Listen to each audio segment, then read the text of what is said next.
All right, everybody ready? Yep. Cool. Yeah. Deer Clap on pumping. 3. 1, 2, 3.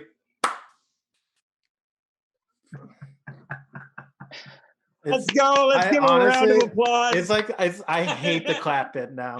Yeah, I the hate clap it. bit's the Always best. The clap bit's the best. It works Welcome great. to the Utter Nonsense Podcast. My name is Matthew. My name is Maxio. Hi, Maxie. How you doing? Yeah, I'm doing great. I told you this freaking full name thing's messing with my head. It's I Matt know. and Max.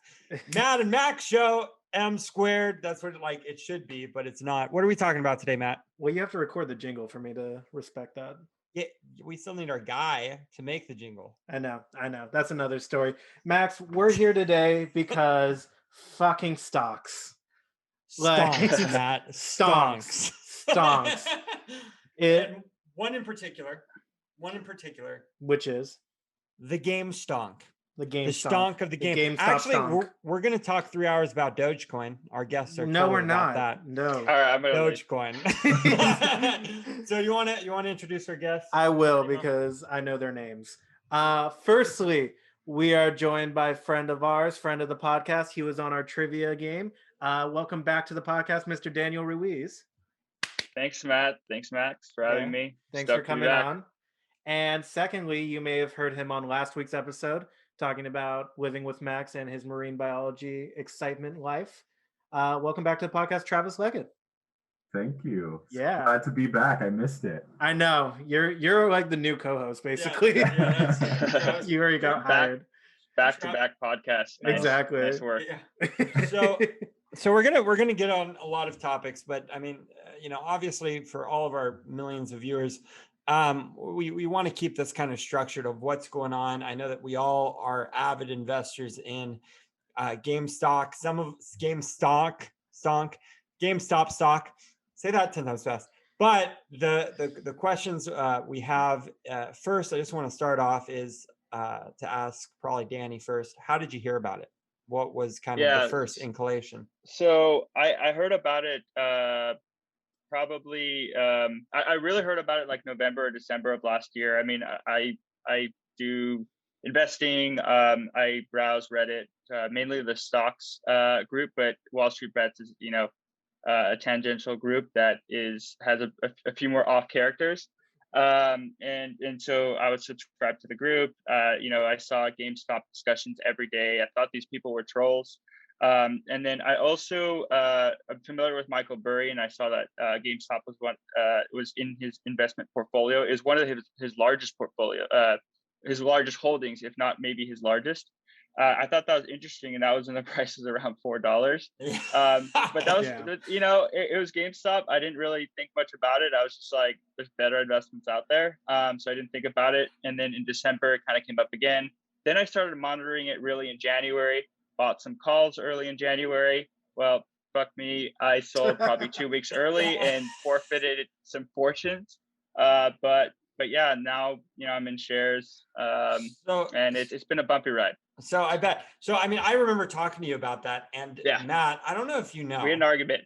Yeah, we did. We did have an argument. I told you, don't get into it. It's GameStop. And Okay, by the way, for all of our viewers, we are not investment brokers. We're not telling you what to invest in or what not to. God, none no, of this we're is not. advice. Totally. Utter nonsense. If you rely on our advice, you've shot yourself in your It's own called foot. the Utter Nonsense Podcast.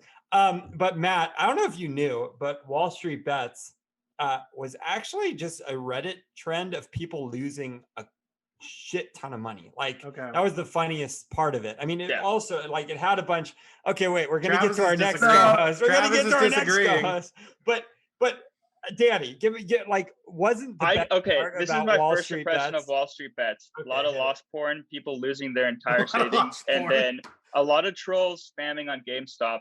And once the price hit like 20, I was like, okay, this is kind of interesting, and I'm gonna actually do some DD on this. And Travis, how did you get into it? What was kind of the first one? Wait. Hi, Tambrina. They're saying She made it on the podcast.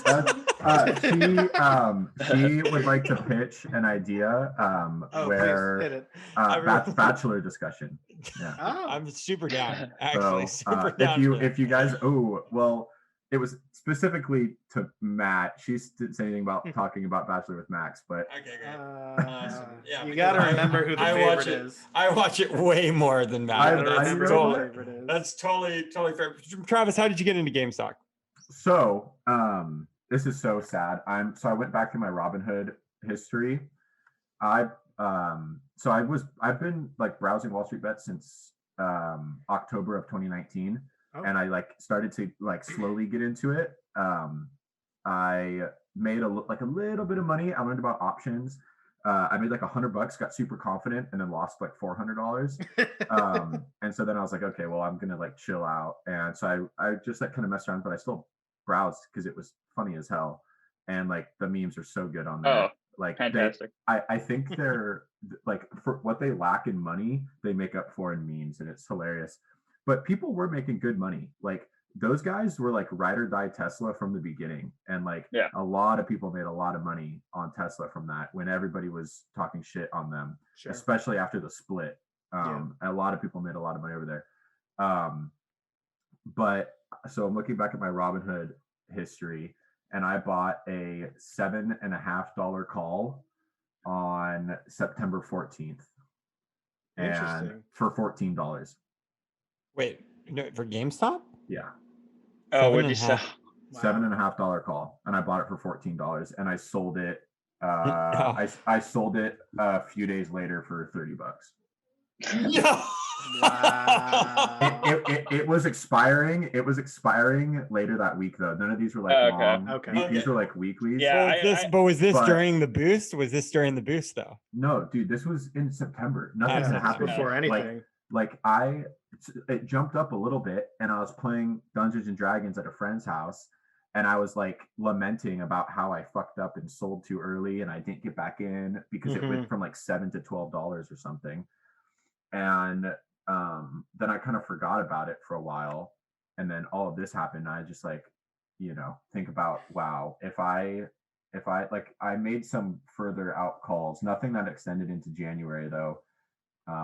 But oh my God, just to see what I could have had, just to see what it could have been. The FOMO. I feel Matt, when did you figure out about? Yeah, I feel GameStop? stupid right now because like when'd you get in? I found out about GameStop on Sunday of last week, before when it was at $60 before it popped up to like I think $1.80, and I heard it from Max. Yeah, you did. Yeah, you did. And I honestly felt left out at that point because you're like, yeah, we have a group text about stocks. And I was like, what? Like, I'm not in that. What? It got made like a week ago. It got made like.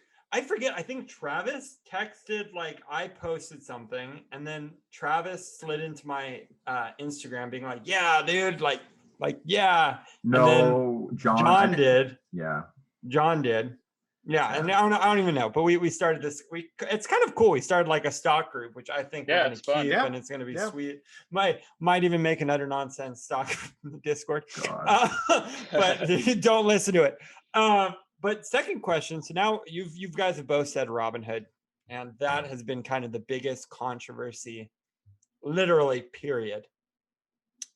One, did you guys lose money because of an action that Robinhood did? Yes. And yeah. Go ahead, Danny. Yeah. The only reason why I used Robinhood, it was mainly for play money. I transferred some funds. And so I bought a Bed Bath & Beyond option, and that was going to zero basically. But I was trying to sell, I think Thursday or something, and it was erroring out. I actually had screenshots of that, so I'm gonna figure out how to pursue that because their platform really effed up, and I think they're done, and they couldn't have handled this situation worse, worse, in my opinion. For our viewers, does someone want to? Sorry, Matt, do you want to kind of jump in on this one? Chime in. You were about to chime in. You're being professional. For our viewers, so basically what happened, and you guys can shake your head yes or no, is that out of the blue during one of the biggest booms, GameStop was not going down during this time. It was actually rather going up the days prior.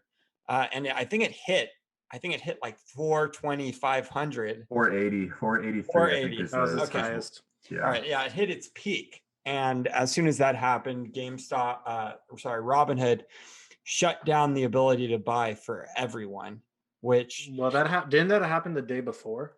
No, Yeah, It happened Thursday. So Thursday morning. Thursday I morning. think on Thursday we were gonna see a gamma squeeze. I mean, it was going up exponentially again. That might have been the short squeeze, and at that point, the brokers probably a lot of brokers put the stops. Robinhood only allowed you to sell, and of course that's going to drop the stock price. Yeah. But the big thing is, I guess Interactive Brokers, the CEO there said that they were worried that they wouldn't be able to cover for their clients, because if the clients default, then the brokerages have to cover for them. Right. So it would have been, it would have been massive gains, and they really screwed the GameStop momentum. Yeah. Look, in my opinion. I would understand if it was going down and people were still like fuck it, let's just push a shit ton of money into it. Then I would kind of understand, but at the same time, when does people shut down the buy option? I've seen stock freezes. Yeah. I just that's kind of the thing that just sketched me out. Travis, do you have any kind of input, or were you kind of fucked by that too? So I don't know. I don't know what I would have done, but my plan was to shed a couple shares and cover my initial investment on the way up. And when they took out the buy option, I felt like I didn't have that opportunity anymore because I couldn't ever buy back in. And so it made me more hesitant to ever sell, because once I sold, I was done. I was out of the game. Right. And so that put a lot of doubt in my mind about, if I even had the option to get out, if I wanted to, because normally you get a certain number of day trades within a week. And normally, I would have just sold. Ideally, who knows? Hindsight's 2020, but I would have liked to think that I would have, shed some stuff on the way up, covered my initial investments, let the rest ride and see what happens. And then this week, reinvest now that with whatever I made, but, right. But not having that option, it kind of messes up the whole plan, No, I think it messed up everyone. I handled it differently than both of you guys, because I'm the bear of the group.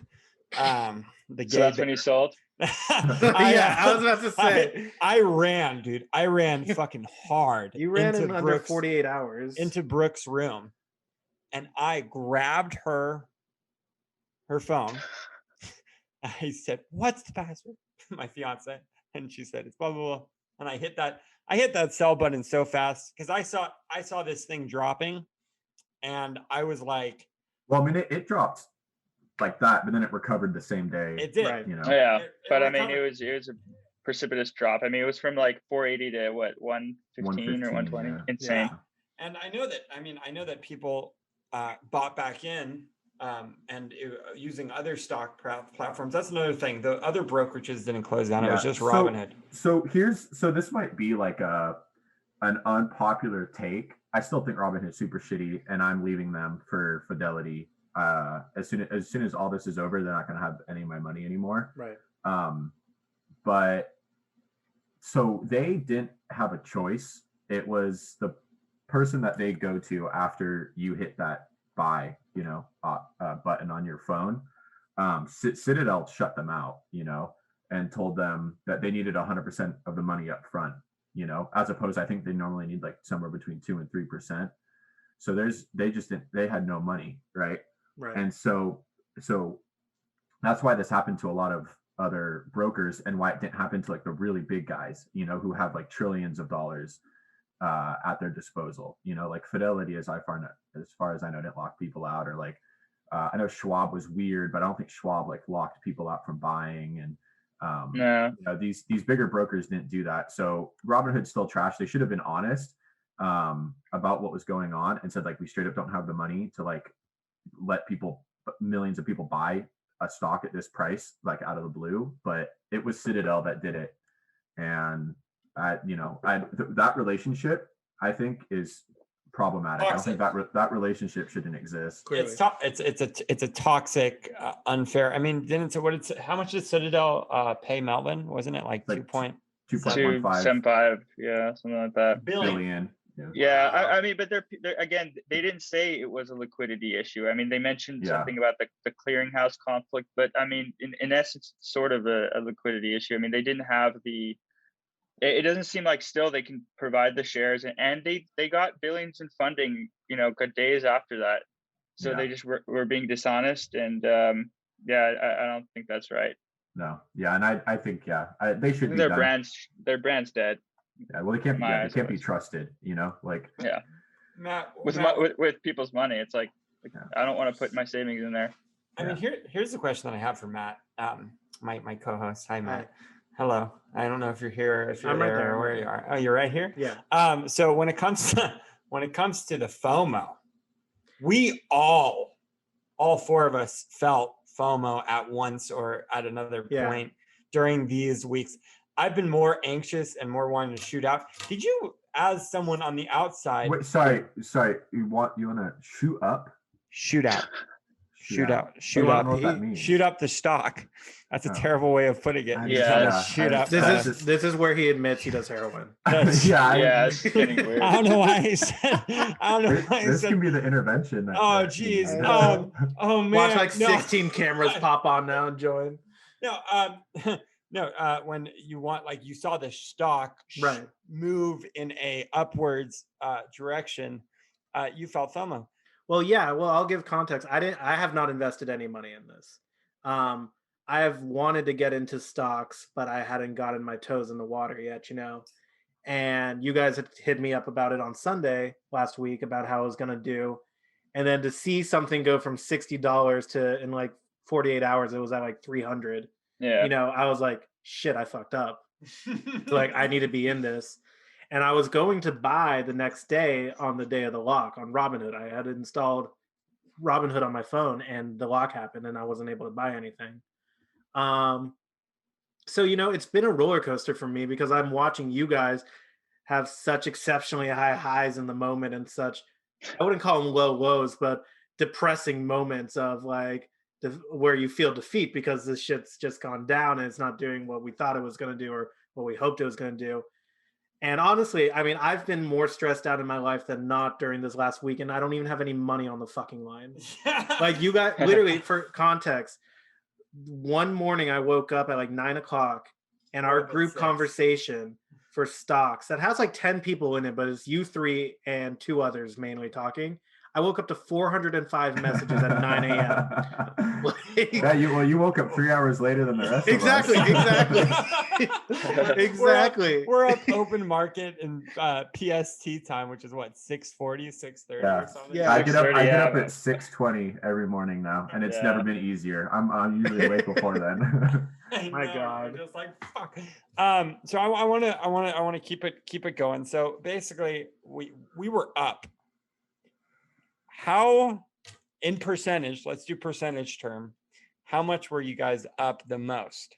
For example, I think my call was the most I've been up because, I mean, I was up in like dollars, but I mean, in percentage per day, I think that I fucking hated that I fucking sold that call. I bought a call for people, and I'm just going to say numbers.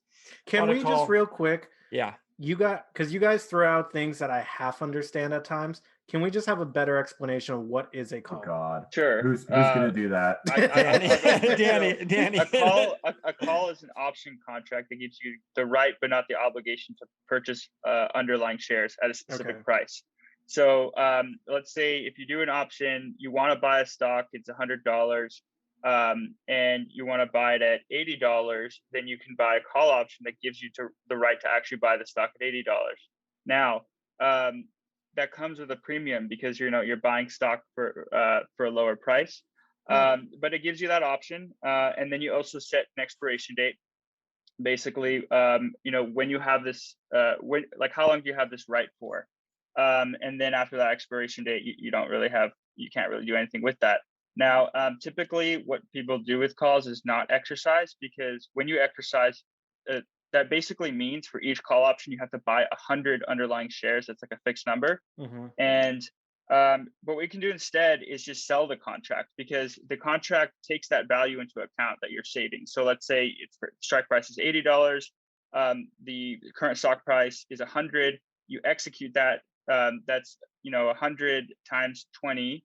So that would put you at like 2,000. Yeah. So you save a good amount of money there, and so that value is inherent in the contract. So if you were to sell that contract's worth intrinsically $2,000. Now there's other factors like how much time's left in the contract that also give it value. But yeah, that's just to give you an idea. It's really just a contract that allows you to buy shares at a certain price. But the contract has a value itself, and it's typically a lot more volatile than the actual stock. So if you see gains, you see massive gains. If you see losses, you have massive losses. And I've been on both sides of that. Those situations. I would say most of my calls have not panned out. I mean, guys, here, listen to this today. Guys, there was an $800 call for GameStop, and I was like, it's $50. Like, let me just throw away 50. It's a gambling game at one point. Like, that was just like, I'm like, it might explode to 800 in the next 3 days. I mean, Monday morning, no one would have thought it would have gone to 500, I know, that's what I'm saying. So but my call, so I made a call. I bought a contract that the stock would go to the highest point, which was $200. And it was a $90, and it was the price was $90. I think we bought it around the same time. Yeah, we did. So you did the 200. I think I did the 115 strike price, and then the stock price just blew past that. Our returns were probably like 2x. I think yours was actually 3x, maybe, right? Does that sound about right? Yeah, it does. And but I sold it at, like instead, I could have made 8K off my call. And instead I made 1,500 because I sold it. Here's the crazy part is we bought it at around $90 and the stock went up to like 120. That's when we sold. He got 3x return. I got maybe like 2x. And next day, of course, when the market closes, Elon Musk tweets, stock price opens up at like 350. And so if we were to sell the following day, we would have made 10 times as much as we actually made. Okay. So it's just so volatile. But at the same time, there's been times, I bought another contract recently and I'm down like 75% now in like 2 days. And so I think a big catch with the options though is that you can lose absolutely everything. If it expires below, like out of the money, like below the strike price, then you lose everything. Right. As opposed to like shares where they can bottom out, but as long as the company doesn't go bankrupt, they'll always be worth something. You know? Yeah. So the calls are high risk, high reward. Super risky. Yeah.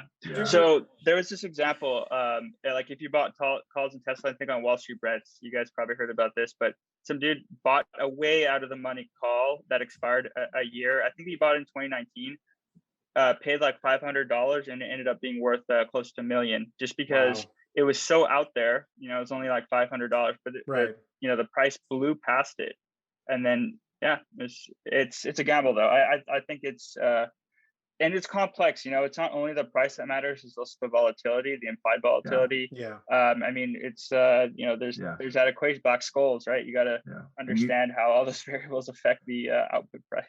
I think one of the most shocking things to people when they first start playing with options is that the stock could be moving in the right direction and you're still losing money.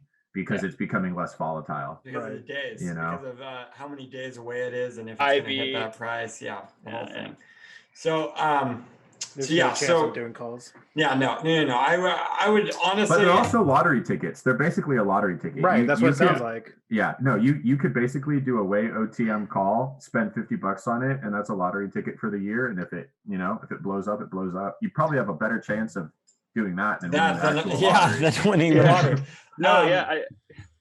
Sorry, keep going, Danny. I think that's like classic Wall Street bets where like the stereotypical Wall Street bets purchase is buying a weekly call option that's way out of the money, which is basically a lottery ticket every week. Yeah. And then most of the time you lose money, and then if you get lucky, you kind of make up all your losses. Yeah. So okay, so basically we've kind of talked about the game stock. I want to talk about news. No, All right. we already kick it off? messaged this. I'm gonna play devil's advocate a little bit here. You're gonna play devil's advocate? That's surprising. I'm playing devil's advocate. And by the devils, I mean the news. I'm gonna advocate for news for. If you believe in it, are you really being a devil's advocate? Because that just sounds like you're arguing your side. I'm arguing my side. Yeah. So when it comes to the news, for example, you have news stations like Fox, CNBC, etc. Something that they have done, and I think we can all agree, is they have messed with the market. And by things that they have said, we could all agree that they have swayed people away, saying maybe not truthful things. Can we all agree on that? Okay. Yeah. So Sure. when you didn't wait for anyone to agree, you just no, I already know but I'm winning this conversation. So when it comes to, it's a competition now. When it is. So when it comes to what happened with the stocks, there has now been a trend that I do not like, because it reminds me of an old trend that started groups of practice, militia groups, hate speech, and a whole bunch of other stuff. And that's called fake news. And that's also called don't listen to the MSM or the mainstream media. And those two words, like fake news and mainstream media, I do not agree with. And the reason being, and I'm going to let you guys talk, but the reason being is right now we have AOC and Ted Cruz agreeing on that what Robinhood did was shady. We have two separate sides of a political spectrum agreeing that stuff is shady. And then we have a couple of news stations, opinions, and I would call them opinions, not news, saying what they think this is happening. I wouldn't call them fake news, though. I would say that they're voicing opinions. I wouldn't call them fake. I just hate that word. Go, guys. Hit me with it. All right. Who wants to start?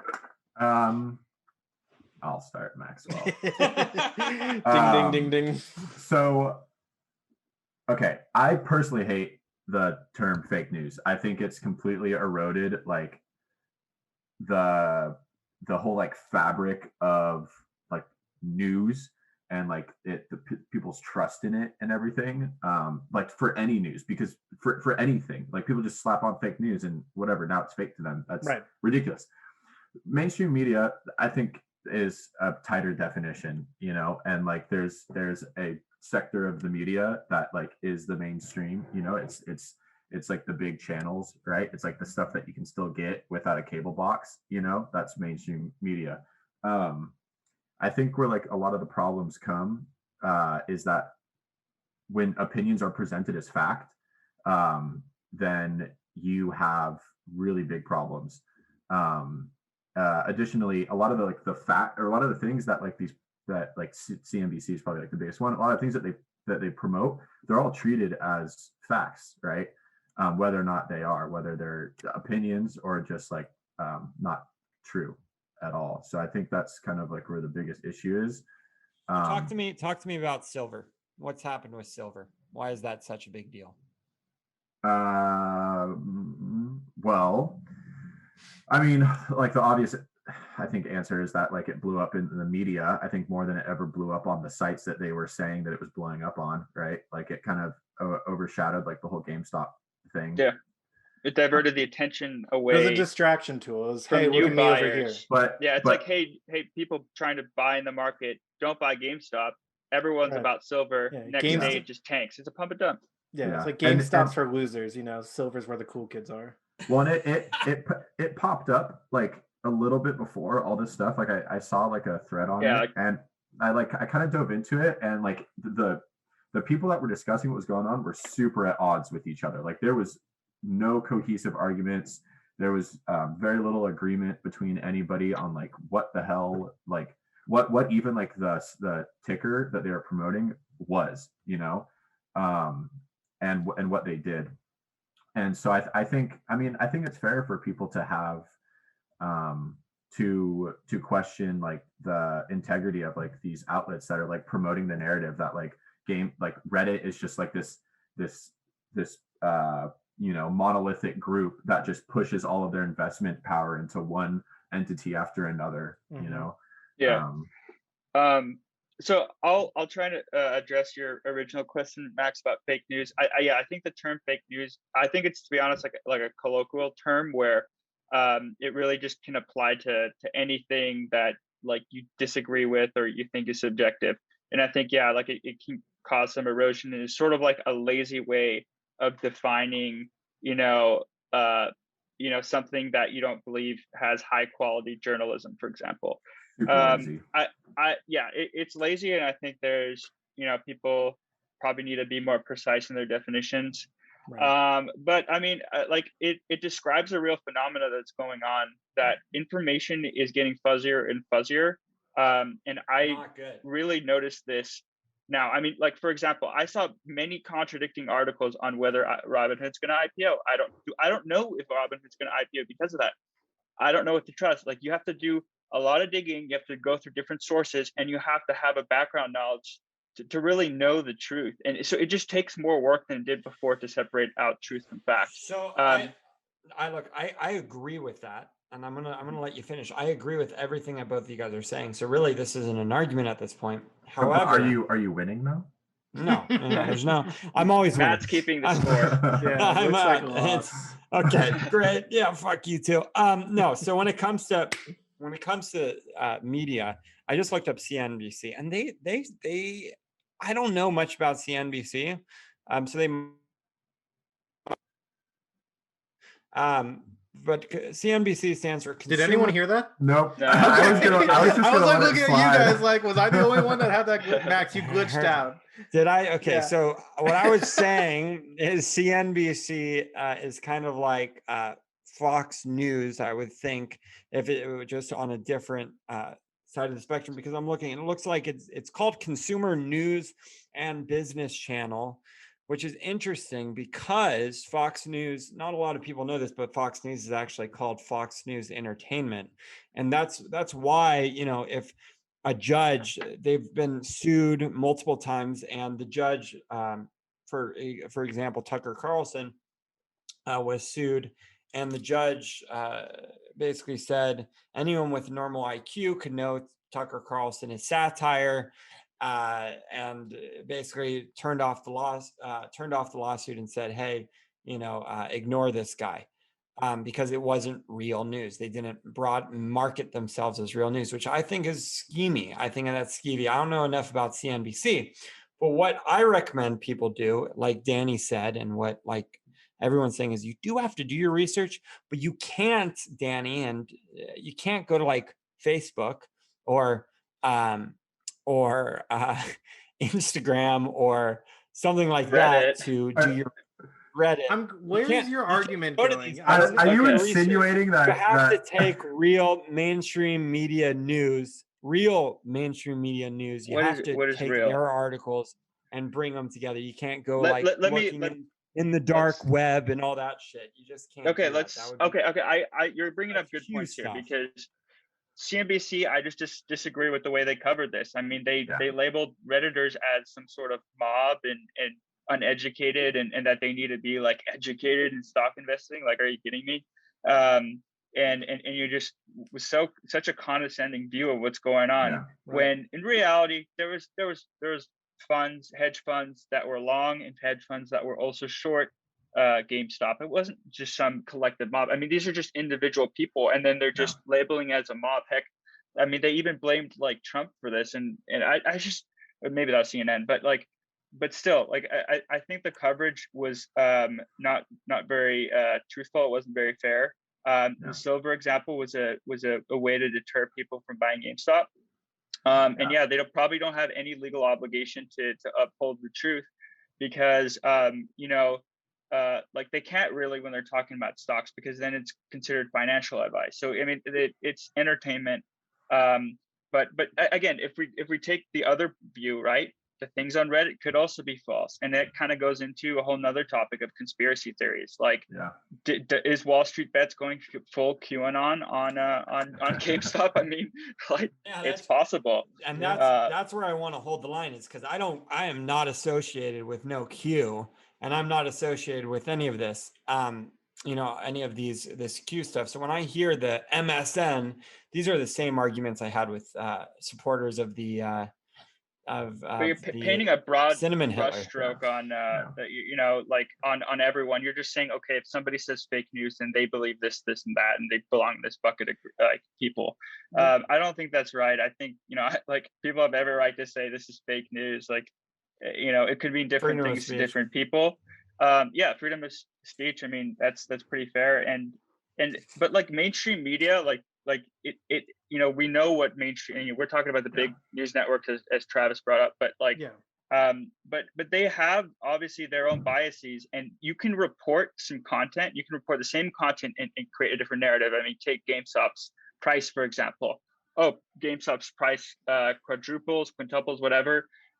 What's the root cause of that? It's Reddit traders. No, it's hedge funds. What is it? We don't know the cause, and that's all speculation. So you can create your own narrative and not be liable for that, because you're bringing in the numbers, but you're massaging it, and you're doing creating a story, fabricating kind of around it. All right, so here we go. So this is the game that we're gonna play because I kind of wanted to just talk about it. So this is I just typed in GameStop stock. That's all that I typed in, and the three. I'm going to just read out the titles of these news articles, and you guys skeptical. The search is custom, by the way. Listening, like, are we going to cut this segment out? No, we're definitely not. But I just want you guys to agree or disagree with these. Just say yes or no with these. I'm just going to read out 5. He's just trying to get you to agree with the CNN or CNBC first one, article. First one. This is from the New York Times. You hear how he's talking over me? So we can't hear what I'm saying. This is the New York Times. A GameStop ringleaders videos draw a regulator's attention. Do we agree or disagree with it? Yeah, do you agree or disagree? I mean, that's super, but sure, I agree. Like, was someone's attention drawn to someone's video? Probably. I would assume based I think it's true. Like the SEC is looking into it, but like ringleaders, I don't know. I disagree with the ringleader moniker. It's true, but based on the language it is written in, it is meant to sound negative. So ringleaders, like that's what kind of threw me off. I was like, oh, okay, that's gang. Like they're the ringleaders. They're the big guys. Here's the second one. That also pushes the market manipulation narrative. Right? Exactly. Mm-hmm. Yeah. These guys are the bad guys is what. Well, and that's been a lot of the mainstream tactic, is kind of doing a bullying standpoint to scare people from purchasing more into it.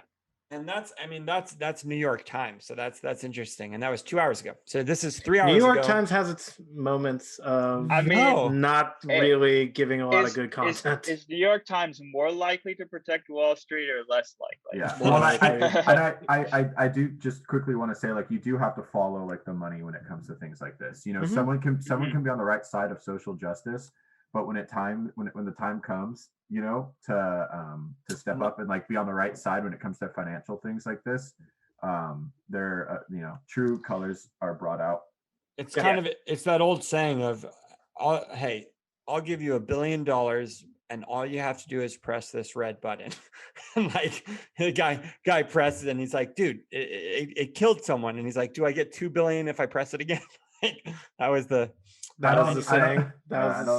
I think with oh god, I think never mind. It's a Twilight Zone episode. that information's not important right now. All right, sorry. The next one. So this happened 3 hours ago from Wall Street Journal, which again, typical. These are ones that I read. This hedge fund made $700 million on GameStop. Sure, hedge funds are in this too. They're playing both sides. Yeah, they're bitching about it, but they're still doing the same thing. You're deluding yourself if you think that a bunch of broke ass Redditors were able to move the stock this much. There's a lot of rich people on there, and they have the screenshots to prove it. But most of us are broke as shit, and my tens of shares aren't going to move the needle in one way or the other. Don't sell yourself short, man. Richard shares, they're doing good. Yeah, and I wanted to do more research on the article. So Richard Marshall and Brian Gotnick, they bought the shares. So they were on the side of the people. Of good.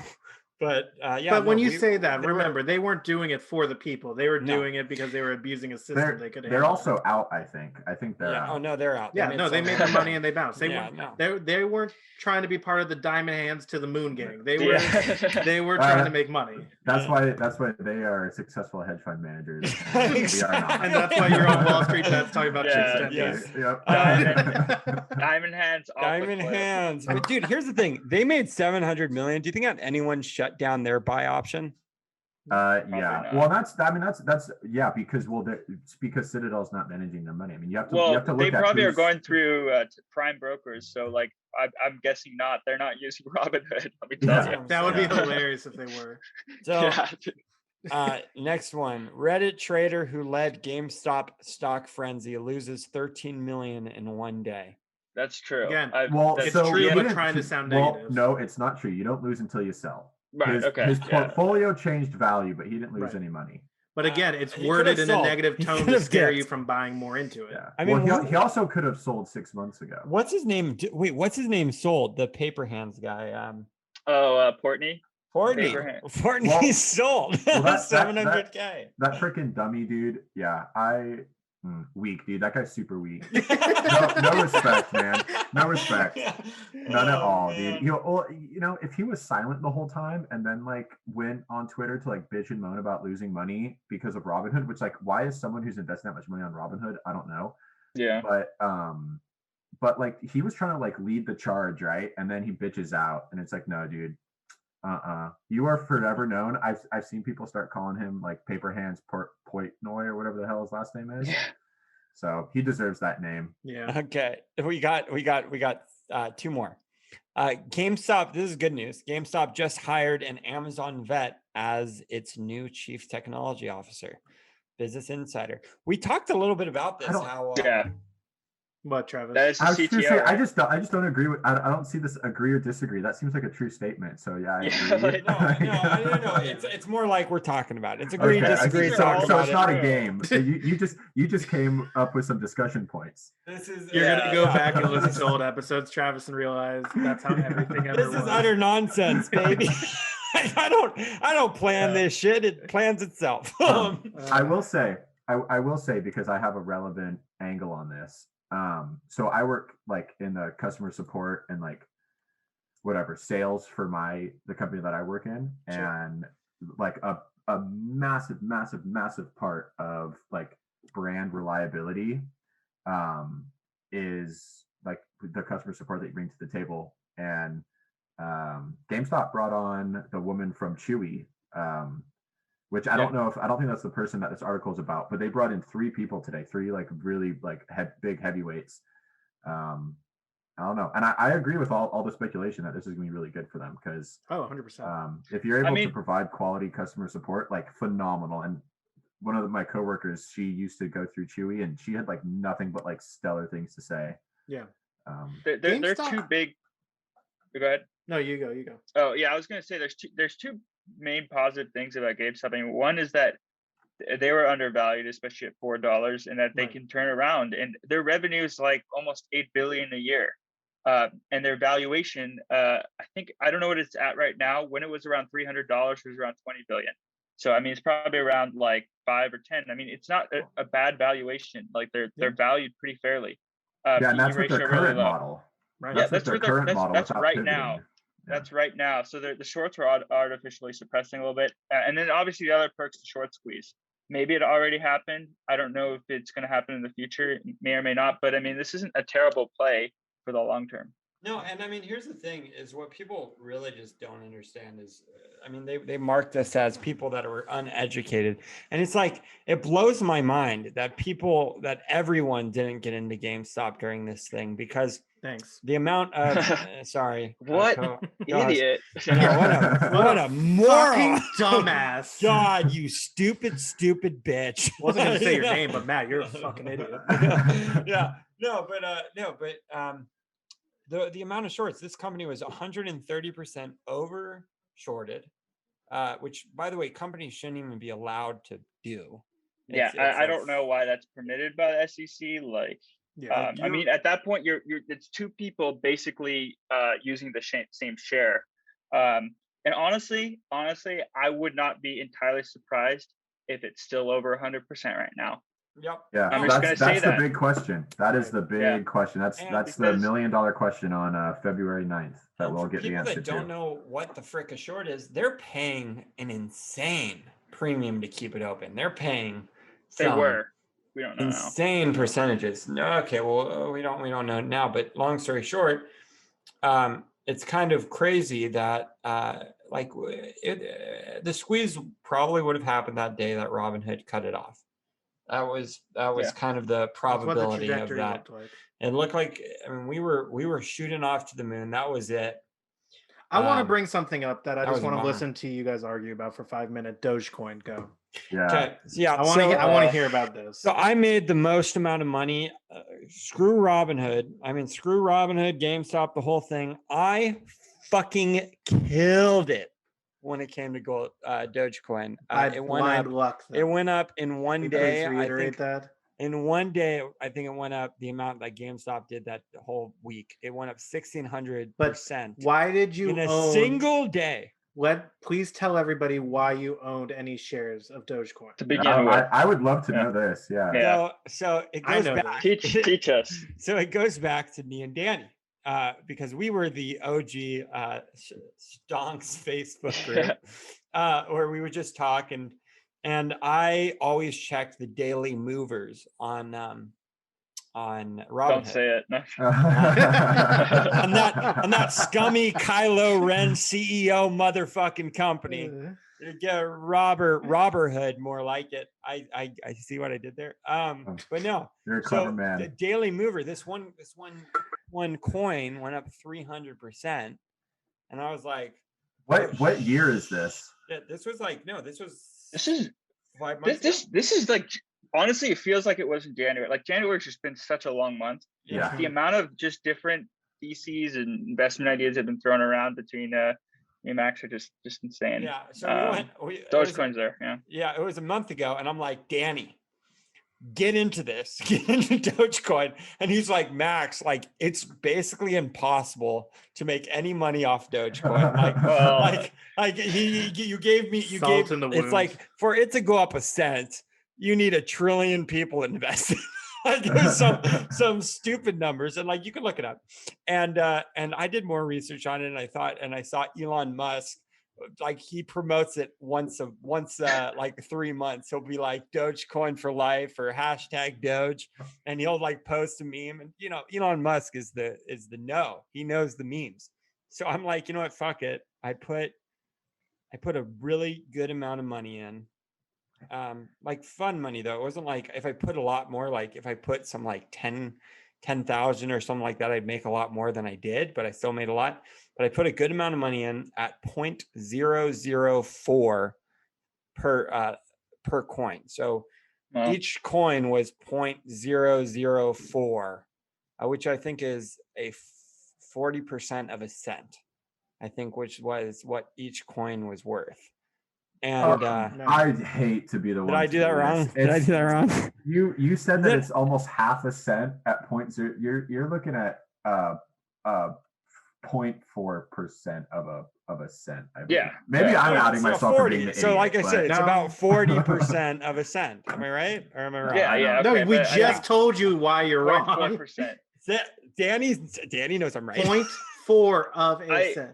0.4% of a cent. Yeah, so Am I 40% No, of no, a no, cent. no. That's You still guys are both 40% right. of a You guys cent. you guys are both right. Like, so we're talking about 0.4% of a dollar, right? Is the same Oh, thing as you're right. 40% of a cent. Okay. Sorry. I see an opportunity to yell at Max, and Math! so I know. just take it. I'm sorry. It's Max habit. should have It's been habit. clear. It's happening. So, You so, should've. okay. Well, so usually anyways, math is an easy win. So it skyrocketed to 90 cents. 90. I don't think it ever. No, 76 0.09. No. Sorry, Point- 0.09. 9 cents. It skyrocketed. 9 cents. It skyrocketed to 9 cents. No, I 90. don't think it hit 97. that high. It did 9 cents. It was I like thought it was 7. Seven. I thought it was I'm I thought it hit. 27. Yeah, it 7, hit 0.076 cents. Okay. I sold at point, because it's a meme stock, I sold it at the meme, which was 0.069. So that's almost what, a 20x return almost. Yeah, about. It was more That's than lit. that. It was, I believe it was 16. I mean, I don't know what 20x, but I know that the percent was like 1600. I think was the percentage gain. Mhm. So that was that. Everyone right now who's watching this, do not listen to me because I'm not a stock investor and I would never suggest a stock, but Doge is lit. It's going to be the next Bitcoin. It's not going to blow Okay. shit out of the water. Can you give the guests, can we just do a round on why it's not the next Bitcoin, maybe?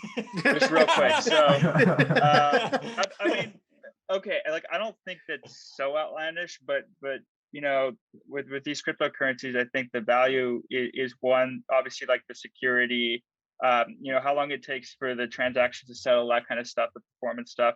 Bitcoin's not super efficient. I don't actually know much about those infrastructure, but a lot of it's the network too, like who is trading this stuff.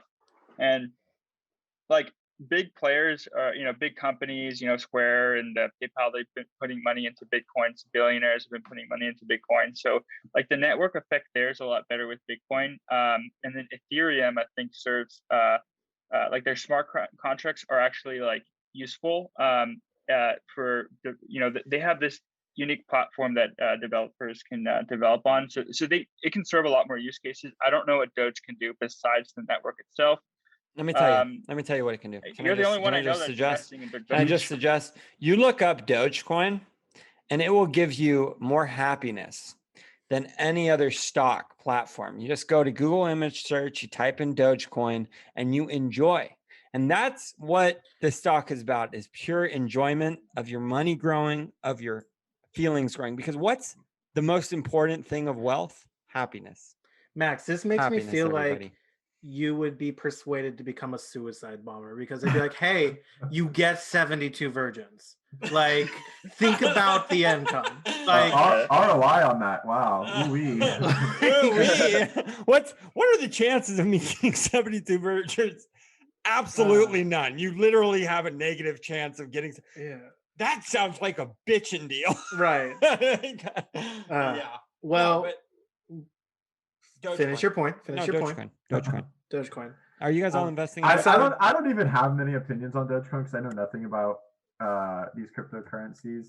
I'm happy for you, Max. I'm glad that Doge brought you happiness. That's great. So wasn't it Trevor Wallace in his video about stocks where he's like, Doja Cat has a stock? Yeah, I think so, yeah. Nice. Well, Max, Doge is up 15% today. Check this out, guys. This is Elon Musk's meme for Dogecoin. If you don't see it because you're listening to That's funny.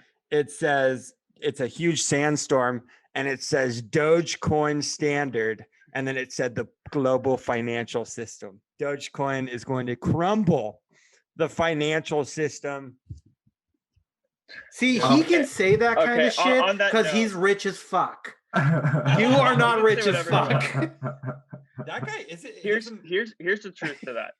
Okay, it's not about Dogecoin, but like we saw the issues with brokers. We know it takes like 2 days to settle a transaction. Like why do we need a middleman? What can replace that is the blockchain. So I'm guessing Dogecoin probably also has a blockchain system like Bitcoin does. And I think that can overtake the financial system. I think banks are going to embrace the blockchain, and to my knowledge, that's something they're already looking into. They're trying to introduce this idea of a stable coin. So instead of like a dollar, it's a cryptocurrency coin representing a dollar, and then the transactions are settled on the bank's blockchain. So I don't know. Will stable coins kill the cryptocurrencies? I'm not sure. But I don't know. I think Dogecoin. I mean, that's there's going to be it's a meme. There's going to be another Dogecoin. I gotta ask. Are you going to be a cat? Are you going to blur or mute Tambrina? No. Why? Because is she in her? Is that a sports bra or is that? It's a sports bra. You afraid of titties, Max? No, I mean all about the. I don't blur your face. Why am I going to blur Tambrina? Yeah, boo. Hello, welcome to the Internet podcast. All of us we all played water polo. You should have no humility at all when it comes. You've definitely had several men chase you naked in a locker room. It's true. I've seen it. I can't say the same about myself. I have a story. The I have a goat. story I'm not going to say on this goat. podcast The because I goat. don't I'm want to not offend saying anybody, it, but but I'm the going to tell you goat guys was after the, this. The goat was that's gross. Let's end this podcast on something that Danny suggested that I like. Everyone give your couple stocks of 2021 to look out for. Oh, God. Max, kick it off. Dogecoin. VOO. What's That's- VOO? Fucking safe. bear. Okay. Provide a brief reason. Yeah, too, I don't know maybe. what that is. It's an index fund, or is it an ETF? Boomer fund. Yeah, A boomer fund. Whatever. It's a boomer fund. Kidding. It's actually one of the fastest moving ones. If you're like getting into stocks and stuff, I wouldn't suggest you jump hardcore into like a very volatile one. This is generally, it's basically you're betting on the S&P 500, which is the market of basically tech stocks. It's a tech stock. No, it's market. S&P 500. Yeah, it's VOO S&P is literally the S&P 500. Yeah, and basically it's this company, and what they do is they pick their stocks, and you invest in the company and how the stocks do in that S&P 500. That's how well you do. Am I saying that right, Danny? Is that kind of how an index works? So an ETF is different ETF. than an actively managed fund. Think of it as like a bundle of stocks, or like a tracker of that bundle. So like it's made up of like each stock's weighted differently, but in the case of VOO, it's basically mimics the S&P 500. So if you invest in VOO, your returns are similar to the S&P 500 returns, and I think the weighting is proportional to the size of the market cap of those companies. Mm-hmm. So I mean, it's heavily influenced by companies like Apple. And we are not saying, yeah. again, we are not saying to Not invest investing in away. these companies. No, these are just what you're we're looking just at. saying But- what we're doing personally. But to get access Max, to who's that listening to our bundle, podcast for Yeah. like financial investment advice? advice. This is Nobody's we coming teach, to us for this. If anything, we teach you how to lose money. So If anything, they unsubscribe because they heard us talk about this. The second thing, because you asked for two, is none other than the big dog, the Darth Doge. Dogecoin, come to the dark side. Somebody who Dark pays Doge. attention to stocks in real life. Do you have an answer? Dogecoin. My two, I don't know much about the company, but I think that EVs are going to be pretty big, like mover shakers. Okay. So Ideanomics is kind of where I've had some interest laying around. What's their ticker? IDX. Yeah, IDEX. So they're pretty cool. They're up 134% on the month. So not bad. And then good old BlackBerry, baby. Can't believe not it. bad. I've got a lot of faith in BlackBerry, man. Dude, that is some faith you're giving that one right there. Yeah. Well, hey, nobody even knew that they pivoted into like Dogecoin up security. 17% today. Sorry, go. Keep going. What's it up on the week though? Is it still up on the week? It's up It is up on the week. 398% on the week. But on the month, I mean, dude, I fucking hate that. It's like it was less on the month. Yeah, it's up way less. It's up 293%. Dogecoin. What about, so that's one. Do you have another one, Trav? Or no, you gave us two. BlackBerry. I give my two. Have Yeah. it. Okay, so you gave one like me, a safe one, and then you gave BlackBerry, which invest in Doge, because fuck BlackBerry. I got screwed off a call on that. Are you kidding me? Because, dude, I'm not going to give you financial advice on this podcast. I'll shame you for your decisions later. All right, Danny. Yeah. So not financial advice, of course, but yeah, I think of it in terms of sectors, and I agree with Travis. EV is the way to go. I think Tesla is always there. I don't know how much more they're going to grow. I mean, they're going to do well long term. I've been looking at Workhorse. They basically do. They're basically like EV delivery trucks. Reason is, I mean, I think Biden's going to, strikes. They're going to benefit from some of Biden's bills and some of his work towards the infrastructure. They're made in America, and I think they have like that image that the administration is looking for. So I think that would be interesting, but you can't really go wrong with Tesla. I think genomics is going to start to blow up. And honestly, I don't really know that space that well. So there's this ETF, which is again a bundle called ARKG. People might be familiar with the ARK funds, but it covers the sector well. And then I guess I have two more names. I really have like three names that I like, but I'll just list them off real quick. So for e-commerce, I like this Singapore company called C Limited. Reason is I like the emerging markets. They do the Southeast Asia, and they're basically like the Amazon in Southeast Asia. So you got e-commerce. They do fintech, so they're kind of like PayPal. And then they also do gaming, and their games are like the top in that region. So they have like this trifecta almost of some good sectors. And since we're talking about Bitcoin so much, I mean, Square is a good company that will benefit from the crypto revolution if that ends up coming to fruition, because they have Cash App and they basically get a profit off of every transaction. So yeah, Squarespace, if you want to. Not Squarespace, Square. Squarespace I know, but is a if they website want, developer. I know, but if they want to sponsor it, you could totally do that. Squarespace. Thanks for joining the Utter Nonsense podcast. Wow. Are you going to close this You're out? not going to say goodbye to our guests. You're not going to ask for my stuff. Honestly, Wait, yeah, I want Matt's stocks. I'm curious. I'm gonna write these ones down. Yeah, I go ahead. mean, Google seems like a pretty new indie company that looks good. Yeah, Dude, they're coming. They're up and coming. The Yeah. Nasdaq's unheard of yet, from my knowledge. I don't know shit, dude. I literally like I've been Danny gave investing me in Nisquik this whole time. I fucked up. like last week. Danny Danny literally gave me like a portfolio recommendation last week, and now it's like just invest in memes. So I don't know what I'm gonna Yeah. do. Like I don't know which way I'm gonna go. Just invest in memes. Dogecoin Yeah, is the best meme.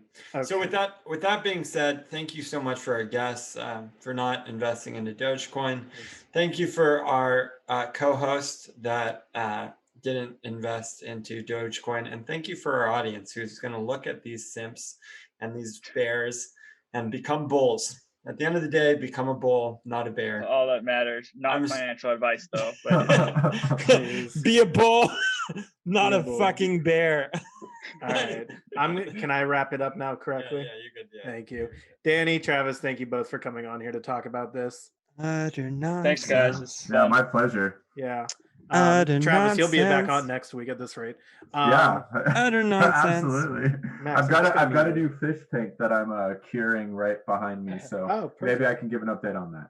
Okay. Perfect. I'm sure everybody was noticing that in the background and wondering. Yep. Thank you guys so much for listening to this episode of the Utter Nonsense podcast. If you enjoyed it, please like, comment, share, subscribe, and follow. Comment below and let us know what stocks you want to invest in, or you telling us to invest in. I mean, Max will invest in anything at this rate. If you want to check out our podcast, we are on Apple, Spotify, Google, iHeartRadio, Stitcher, and so much more. We're also on YouTube if you want to look at all our pretty faces yelling at each other about where to invest our money. Max, what do you want to say? Invest in Take it out. Just, there we go. This was not worth it. This was not worth it. invest. This was not worth it. Invest in. Oh, jeez. Okay, muted. Two Danny, tips. Travis, thank you again for Thank being you. part of this. Yeah. And we will see you guys next week with the new episode. Max, Later. goodbye. I miss you.